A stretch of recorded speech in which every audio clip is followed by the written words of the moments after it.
That slide on customer retention, right? And like I was just thinking through this time that one needs to think of.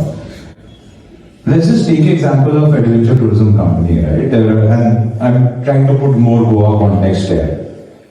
People don't travel for adventure tourism to one place so frequently. Like, how would you think of this company saying retention? Like the PMF, the other parts of PMF I can still understand. They're happy, they're excited, but how do you think retention in this case? So any product that doesn't have a repeat customer, like this, and also, for example, all your dating apps, like Bumble, Hinge and all, Bharat Matrimony. I mean, Tinder has a lot of repeat though. That's what I said. Bumble and Hinge and Bharat Matrimony. There the person leaves. Once they use the product, they leave, right? There I would replace retention with NPS. Like, would you recommend this to more people? And what is the answer to whether you will? The NPS question is, let me explain to all of you, Pranay would know. So NPS is Net Promoter Score. The question you ask is, would you recommend this product or service to your friend or family? The first 6 are called detractors. The scale is 1 to 10. 1 to 6 is, no, I will not recommend. Right? Or maybe recommend, thoda sa recommend. That is 1 to 6. 7 and 8 are neutral. 9 and 10 are, yes, absolutely I will recommend it. The 9 plus 10 minus 1 to 6. Okay, 9 plus 10 minus the sum of 1 to 6 is called Net Promoter Score. They are your promoters. The Net Promoter Score has to be a 30 to 40 plus number. If you have 30 to 40 plus number, it means that you will recommend this product to someone else. So in a business where you don't get retention or retain repeating customers, I will measure NPS. Sure. And on the measuring part of it, there was one place where you're saying when you ask questions, people are still. So I understand NPS works better, right? And for like it's a difference between someone asking you 0 to 5 mein rating karo. More often than not, if you like it, you'll say 4. Why not 5? Because like there's some random perfection I hope someday. NPS still forces you to think because you're worried that they'll say, "Acha, kisko recommend karoge," right? So now you're trying to be more honest there. But still, I do believe that even on NPS, it's just scoring, right? So your point on look for behavior, I agree. I'm saying, can you talk to us through a few examples of behaviors? So let's take a few industries. Right? So first one can be an app. App may, if they say I'm going to be a regular user of the app, and they say that I open the app 4 times a day, 5 times a day. What we can do is something called a diary study, where they literally record their entire screen for that time duration, and then we'll actually see how many times they open it and how often they used a certain feature. Okay. So tech way, you can actually see it. Yeah. Non-tech way, for let's say it is it's a product which has repeat. Let's say soaps again, or hair care, right? In that, if you are e-commerce, you can again measure. You can see repeat purchases. You can track your data on the e-commerce platform and see how many purchases you need. If you have no data whatsoever, like data ही नहीं है, I sell it to a shop and then offtake होता है and I have no idea. First I would say get data. Without data, growing and marketing and doing PMF is extremely tough. Then we are shooting in the dark. Observational data भी चाहिए. So first thing is, please go ask for offtake data. Please go ask for, in your shop I put in 10 bottles, how many are left? Maybe go visit every month. So that data collection itself is important. If nothing, हो ही नहीं सकता, possibly नहीं है, like there is no other way, then you have to observe the customer doing their purchase again. Or the other slight trick hack I use is, if I ask them, will you recommend, they will say yes. I will tell them, can you recommend them now? Right, so the NPS thing, right? No, but I will say, can you do it in front of me? So you said you want to recommend friends. You said you gave me 4 out of 5. Can you recommend in front of me? Right. Can you give me that number? Then it is very clear that whether they are saying it for the sake of saying it or they really mean it. So in some sense, and I'll just put it in my words, where I feel like be the devil's advocate. Yeah. Right? You go in with this part of, I don't think anyone likes my product. Correct. Right? and then let the customer push it, and that's when the true behavior will come out. I mean, avoid the example I give is you go to any village and you say, hey, I'm opening a nice sari shop which will have variety and it will be cheaper. Would you want to buy it? Everyone will always say yes because there's no incentive to not say yes. Correct. And उसमें on that example, particular example, PMF तब दिखेगा जब on day one let's say you distributed pamphlets, paid marketing, 10 people came. The next day, 12 people should come. If they don't come, then there's a problem. If it is that good, then go and talk to their friends about that solution. Yeah. Instead of saying, will you come, actually see if they are doing that. So, we took examples of a lot of bigger companies. Tell me like a personal experience where you felt like you're working on something which didn't have PMF and then this is how you modified it to get it to PMF. Or we modified something to get it to PMF. What that something is also, I don't want to pass a judgment right now, right? Sure.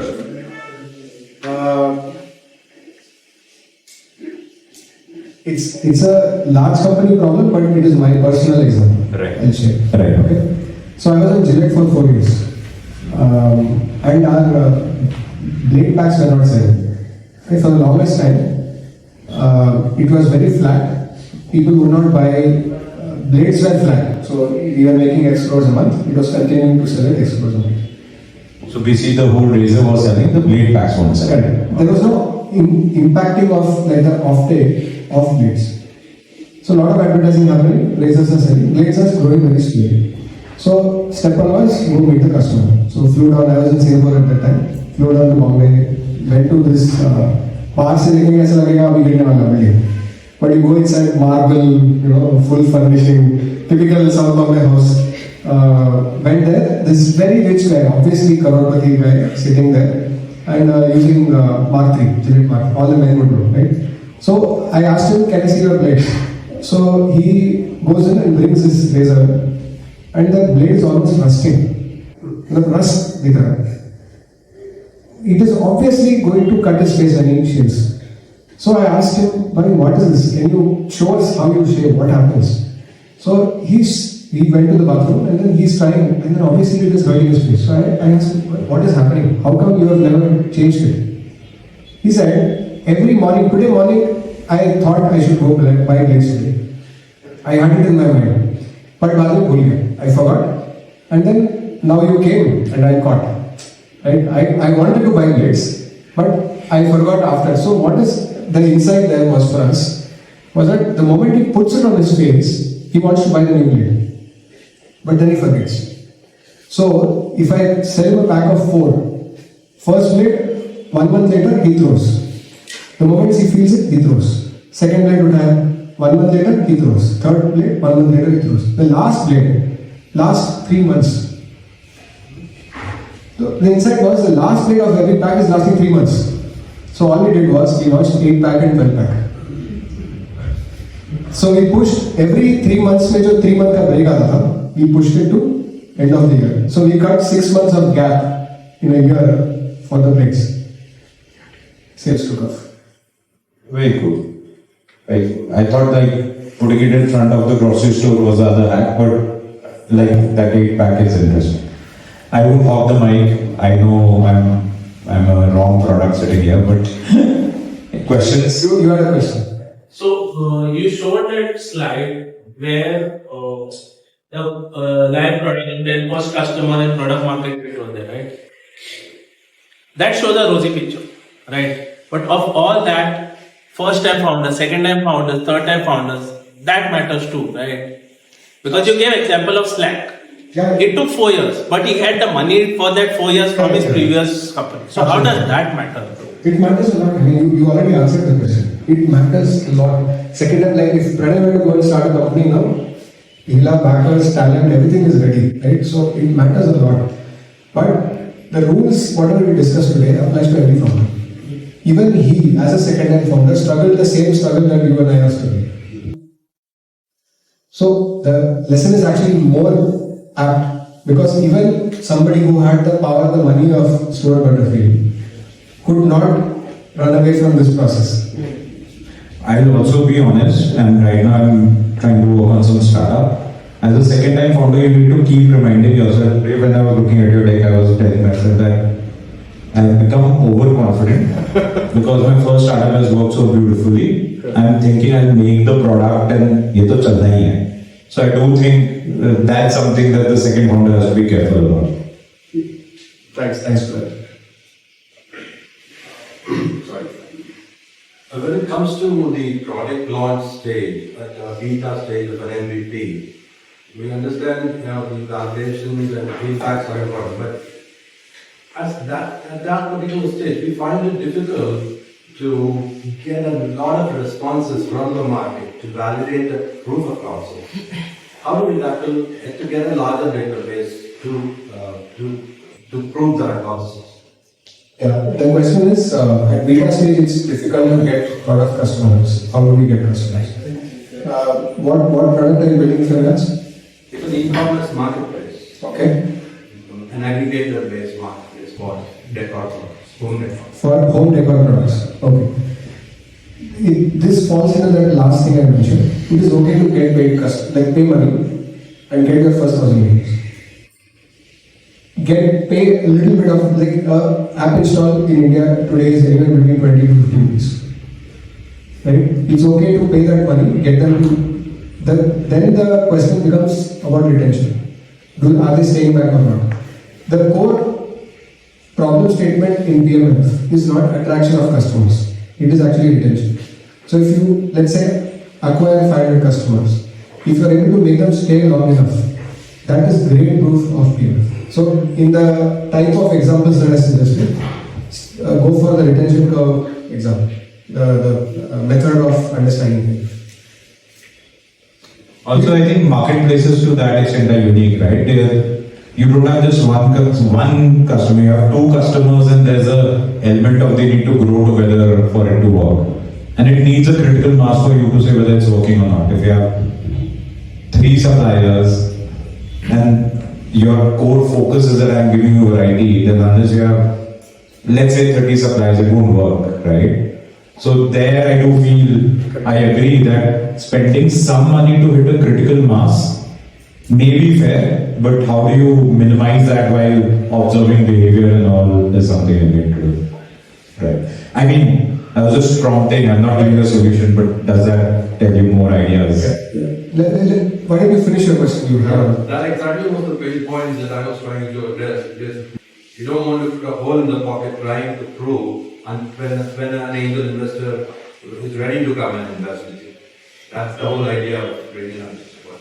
Let me ask you, so if there would have been some thesis, right? The reason why you picked this problem, this customer, what is the thesis? What is your unfair advantage?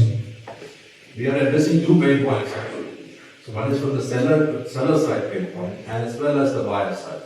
So interior decor, we are taking into the common man's homes. You know, just luxury so far. So we are scaling it down for the common man. So that's the pain point we are addressing. And why you? Because I'm passionate about interior. I've got nothing to do with interior qualifications. I'm a mechanical engineer with that MBA. Got it. So, to Pranay's point, see, if you are aiming to build a network effects business, a network effects business is a business that becomes more powerful as more and more people come on the platform. Uber, Swiggy, Ola, even YouTube. These are all network effects businesses. Are you aware of this concept? Not really. Okay. So it's very important. Please read this book called Cold Start Problem.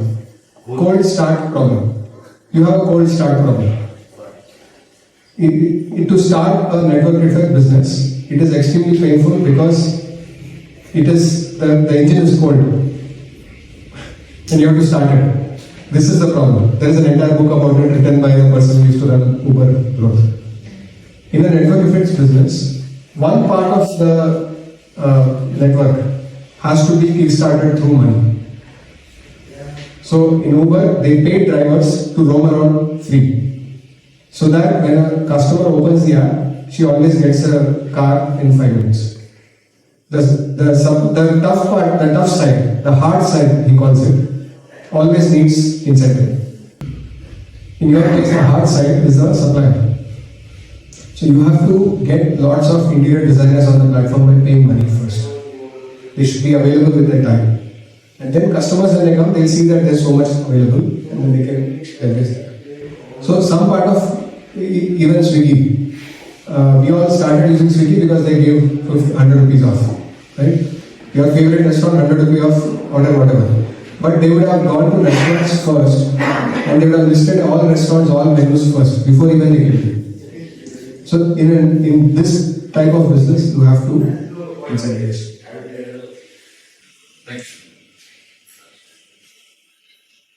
Any other question? And I mean, Prashant, feel free to call out time when you need to. So, as we know, like 90% of the most of the startups they all fail.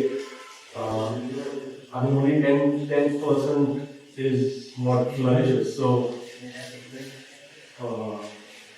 what do you have to say about those 90%? You know, how to manage the aspirations. On one side, you have the passion. On the other side, you have family issues and how to manage those expectations and stuff like that. And the second question is like when about the Gillette razor, when you launched the 8-pack and the 12-pack, what happened to the sales for 4-pack?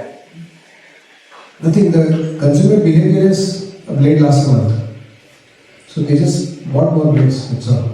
But did price play a point? Yeah, we gave a slightly higher discount. The net calculation was that even at the higher discounted 8 and 12 pack, the net, we used to call it per sale money, per customer ARPU will go up.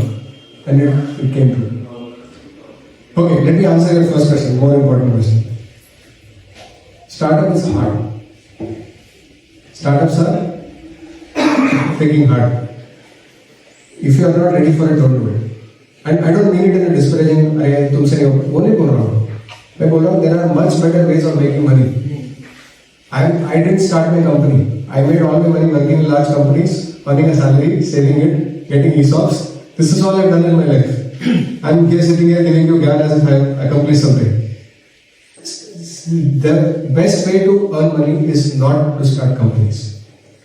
The best way to become a billionaire is to start a company. आपको outsized एकदम ऐसा return चाहिए. The only way to get it is to start your own company.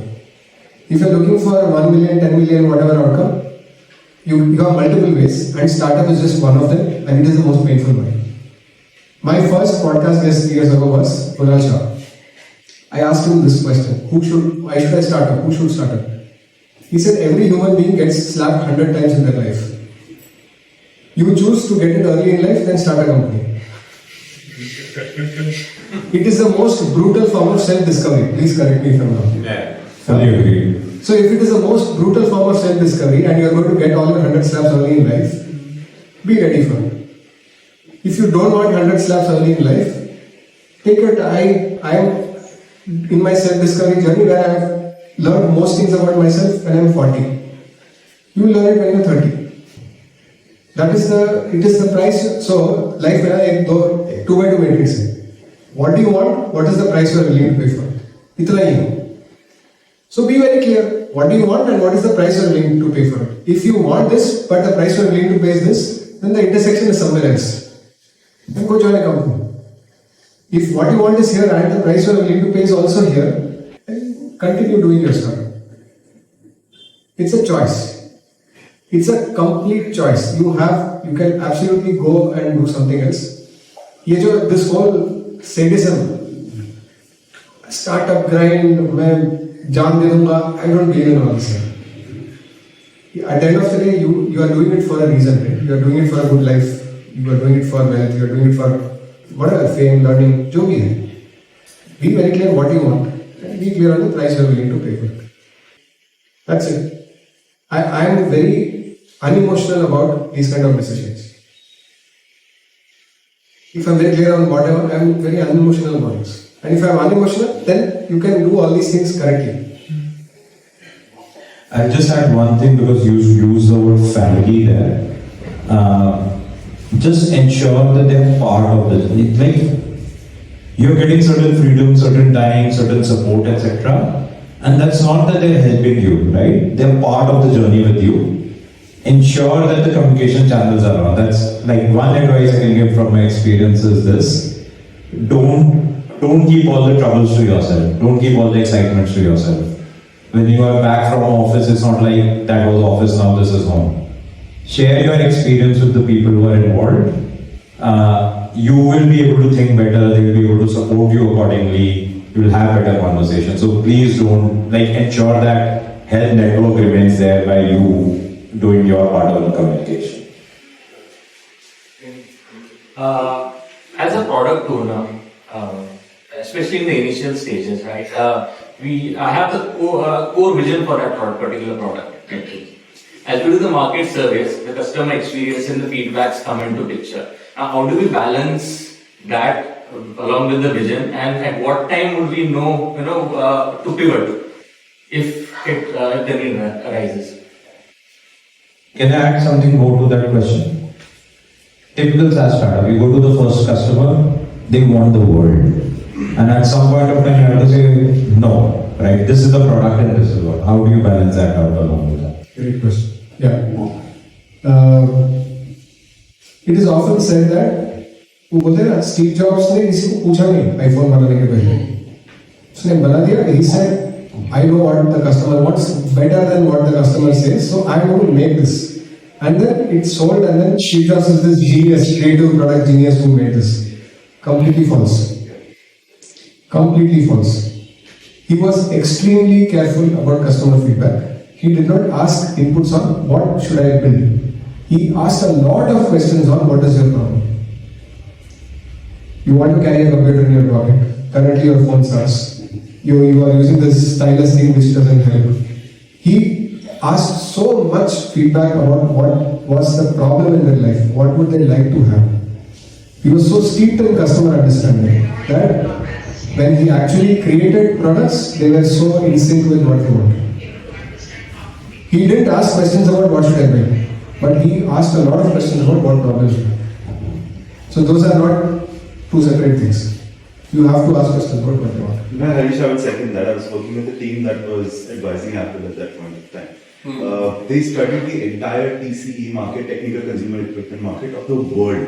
So how the TVs were sold, how the other phones were sold, how the camera markets were operating, because now they were doing a digital convergence of devices, right? Yeah. Into a single device. And they Can you say these things on the mic? I think it's important to capture this. Yeah, I'll just speak loud. So what Apple did was they hired a few of the best marketing agencies around the world to understand the technical consumer equipment market, right? The market, what they studied was how the TVs are operating. So LCD systems, change of sizes, how people operate digital cameras, how people operate other radios, cameras, every other devices, and how the analysis or the inference Apple took from that was all the devices are going to become into a single device, and it's going to be called My Phone. Of course, it became from My Phone to iPhone, and that was 2006, 2007 they launched, and yeah. So it's not just that you're learning a product, you're also learning the universe around how it operates. Thank you. So to answer your question, if you feel that my product vision and then customer your product vision doesn't mean anything. All that matters is what you are saying as to say. Now, how you weave that into your product vision, you need to have something which they can't see yet as a solution. Okay. Going back to I'll just add one thing here because I mean the way we are saying it all sounds very planned and scientific and all of that. I'll tell you part of our journey. So when we started 91 Springboard, honestly we weren't even starting co-working. We didn't know co-working. We were starting a small fund. We understood the economics of fund and we realized, so the way funds work, right, a VC fund. If it's a 100 crore fund, there's a 2% fee per year. So there's 2 crore coming to operate the fund. And once a fund gives an exit, you make a share of the profit. We wanted to do a small fund.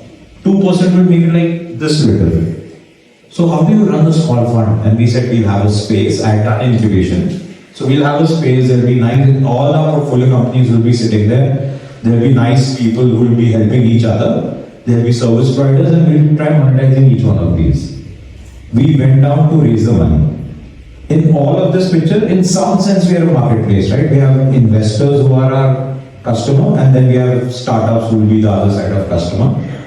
We went out to raise money. Rajan Anandan committed to me in the first group, saying, Pranay, here's a crore, I'm willing to invest. You go around, tell everyone I'm investing, raise money. We made a US trip, realized we get the money, just that it will take 2 years to raise the money. We don't have that much in our bank. Within 2 months, when this realization hit the little, that's the day we were sitting and looking at. We built the first space, it has 100 seats. We have money in the account to run for only 2 months. How will we survive? And that's when we said, we've been doing a bunch of these events. So we were like 91 Step was doing a lot of community activities and primarily to start on that helping the startup piece, right? We thought that's a superpower we'll have as a fund. So startups are coming there looking at the space, saying such a nice space, we're getting such a good help, etc. Can we sit here? And we would say no. Only selected startups will invest in will come there, right? And the day it hit us that we won't have money left to even try and raise the money, raise the fund, is when we said, let's fill it up. Startups came, they started filling up that space. Some landlord came from Gurgaon and said, I have a space, why don't you use that also? We said, we don't have money. He looked at us like, what dumb guys. He said, I didn't even ask you for money. So we said then, he said, we'll do it.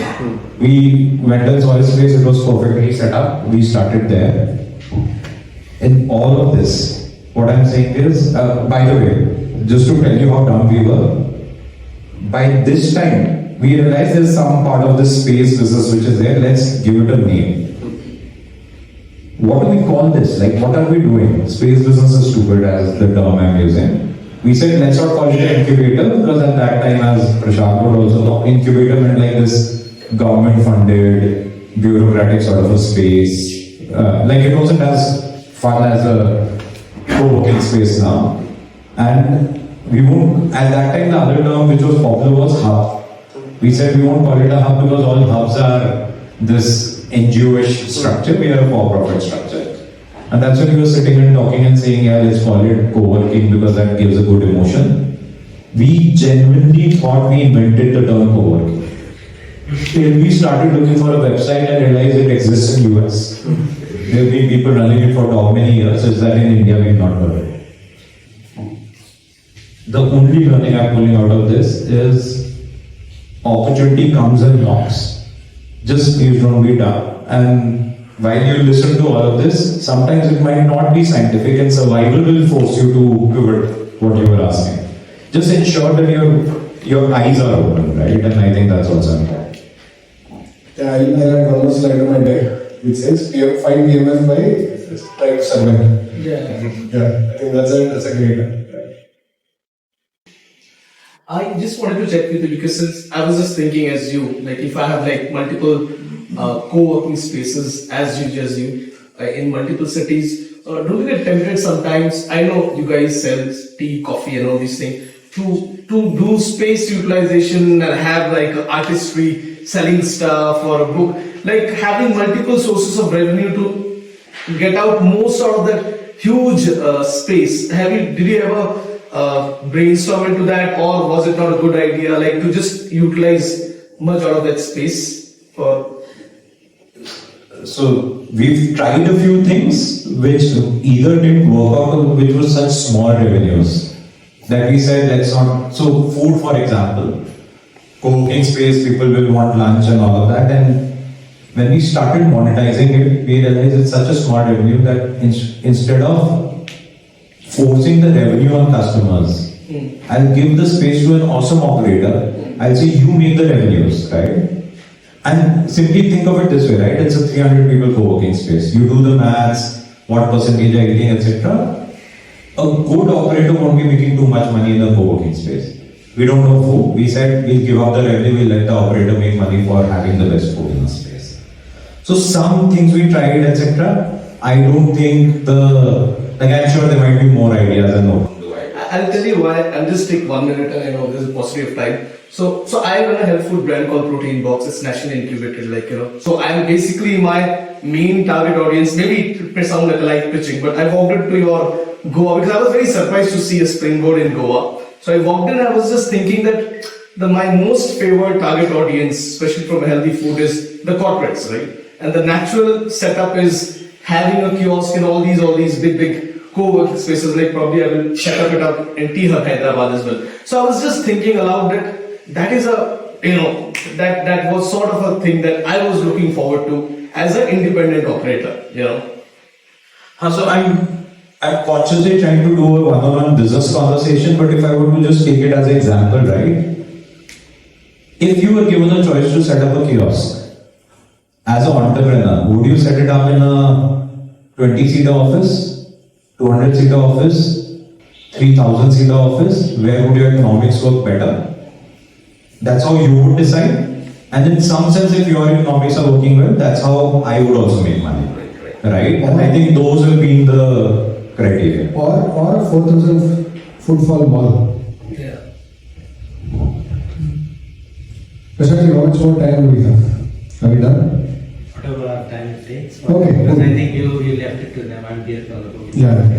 No, I want to make sure I'm not holding up the space for anything. I'd like to put it this way, at some point of time we should announce those who want to leave can leave without guilt. Now, when is that time? I leave it to the audience. Yeah. So, I will give some context. So, we are building something in the banking NBFC space, the lending space particularly. It's a highly regulated, closely watched space. It's a tech infra, so we are behind the scenes. It's not an app or a B2C app per se. What we've done is managed to kind of generate some kind of interest, this PMF space, since that's, so we've got some POCs going on. Our challenge is this, right? Our decision maker is the chief credit officer, lending officer, and all of them. The user is someone down there, credit analyst, and all of that, right? So the problem is that we signed up one. We mentioned that the first customer, we've got that, right? But the time they get this first customer is about 6 to 8 months, right? So we have to put a hard stop to when this POC ends. We've got so many POCs going on, and because the decision maker is up there, using is down here, that's the gap that we are not able to kind of make it quicker. Do you have any thoughts of how we could kind of speed that? Sure. I actually realized that I didn't answer your SaaS question. So I think it's a good time to combine those two questions. See, SaaS as a whole is a painful sales process. And it's not as easy as put an Instagram ad, get 100 customers, ask them for feedback. It doesn't work. And to Pranay's point, they might ask for 10 more features. They might say, if I am the only bank, I want your product for me. Right? What has worked, and I'll send you the link of that SaaS article, the picture that I showed, right? It actually has a very detailed explanation of B2B SaaS PMF. What he says is there are two ways to do it. Either you are an expert or you have an unfair advantage in connecting with the decision maker and influencing them. Or you have a way to do B2B marketing from ground up. This means a lot of people are using your product and they're like, hey, I'm also using Slack, you're also using Slack. Let's go to our boss and say we need Slack for the entire organization. These are the two ways. If it is the second one, then you have to build more users. The mid-level person that you said, right? There have to be a community of them. Find where they hang out. If it's a CA community, they'll have an association. If it's a MBA community, there'll be an alumni group. Where do these people hang out? Create a group for them. Give them a lot of good things like knowledge, give them courses, give them whatever is helpful for them, and also tell them this is the product we are building, can all of you use it. So build a community of those users who are mid-level, who are your actual users. That is the bottom-up approach. Top-down approaches, you have to have relationships, pre-existing relationships where somebody will open doors for you. Usually, entrepreneurs who enter these kind of spaces, right? They have some, like if I were to start a company today, if it will be in places where I can open doors because of me. If I don't have any B2B doors opening because of me, I will not enter that space. I'll give you two hacks also which I observed two of my portfolio companies try. One was where instead of giving the product for free, they gave it for like 1 rupee, which will be billed, which should be paid from company's account. And what that led to is that software engineer has to go to the account staff, tell him that I need this, here is a contract, you're signed on as a vendor, and all of that process happens without the friction of a budget needing to be passed, right? So that was one hack that I saw. The other was this company which sells to US schools. And as a part of basically as part of getting into schools, so it was a product that the teachers can use. And they made it where the teacher can come in and sign up themselves, and the whole hope being after a certain number of teachers, certain usage, the school will pay for it. And the hack they did was they made the product free in the school for only 4 teachers. So basically, as a teacher, you want to sign on immediately, because if the other 4 sign on, then you can't get a free license. And once the 4 teachers are there and they're using it in the class and they're happy, the 5th teacher would go to the school and say, you please pay for it, I want it. Right? So think of, I think all of these are user behavior element of how to introduce it into, just don't do the free and one day I'll make you I'll charge you, because that's where that software engineer doesn't have the power enough to fight it internally to get the money, right? So how do you create these hacks? On that example, I think the important thing to know is the starting point is you had a great product. The 4 teachers love it. If the 4 teachers did not love it, it doesn't matter. Right? So the 4 teachers have to love it. And you have to be able to add a point of friction at the right moment where it is going to pinch and somebody else will. Basically, you are creating internal sales teams for yourself.